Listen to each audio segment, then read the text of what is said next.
common cause of broken home is the infidelity of either party. And that's why that is against the law. The infidelity of the man is concubinage, and the infidelity of the woman is adultery.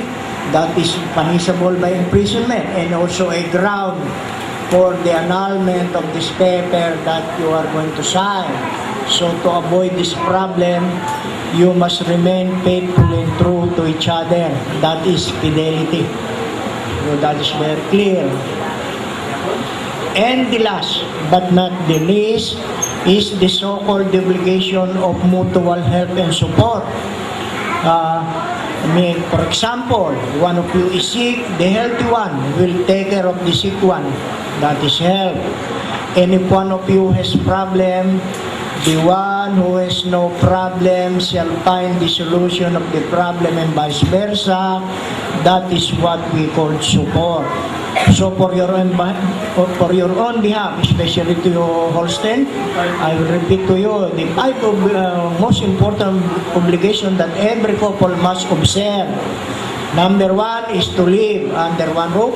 Number 2 is to love each other. Number 3 is to respect each other. Number 4, you must be faithful and true to each other. And number 5, you must be helpful and supportive to each other. So those are the 5 obligations that every couple must observe for the sake of your successful and happy marital relationship. And congratulations, Holstein, for marrying a Filipino woman, because you know, I've already officiated or solemnized so many marriages of different nationalities, and most of them are American.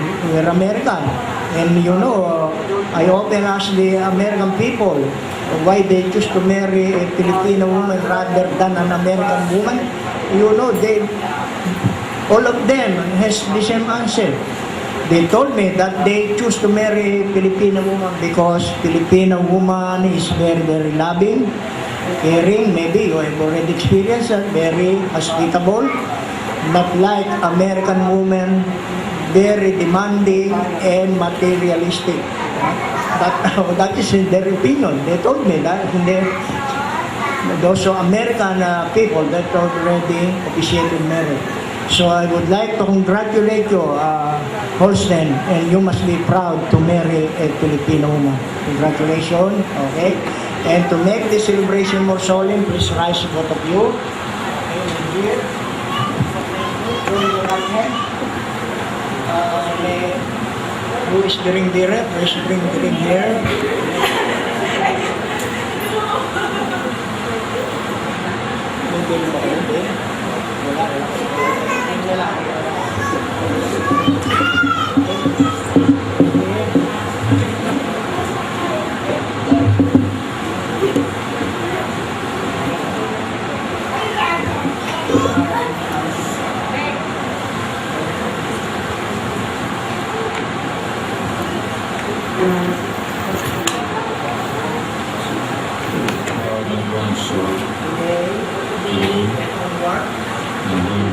In sickness and in health, for richer and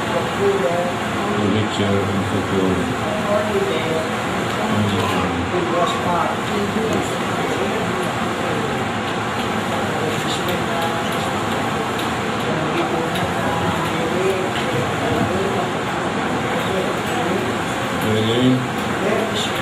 Let this ring as a symbol of my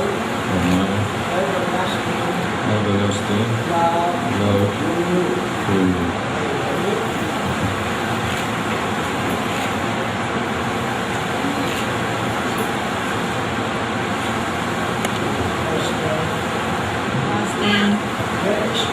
Wear this ring as a symbol of my everlasting love for you.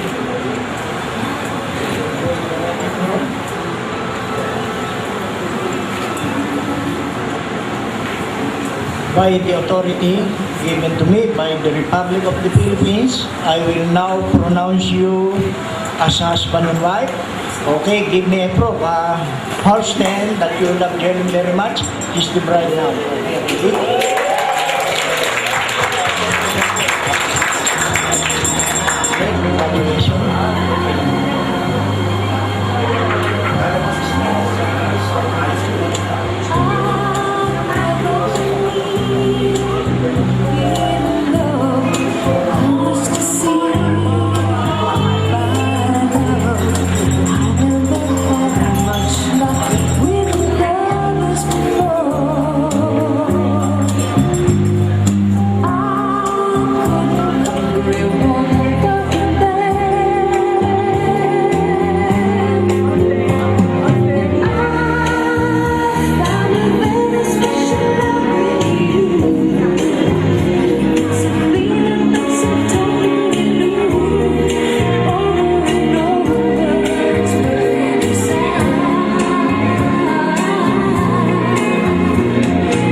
Okay. Wala nang ninong, wala nang.